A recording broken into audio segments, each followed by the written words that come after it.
Aveva 21 anni, Carlo Stuparic. Nato a Trieste il 3 agosto 1894, era scrittore idealista e volontario, impegnato nell'offensiva di primavera del maggio 1916 sul Monte Cengio con i Granatieri di Sardegna. Il 30 maggio, accerchiato dagli austro-ungarici e senza munizioni, scelse il sacrificio alla resa. Queste parole, tratte dalla sua ultima lettera, ne raccontano l'animo.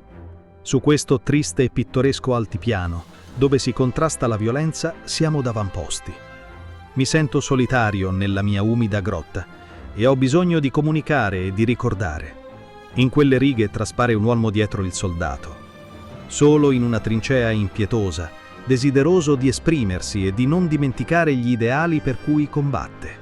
Morì per non tradire se stesso nella patria. Nel 1919 gli fu conferita la medaglia d'oro al valor militare.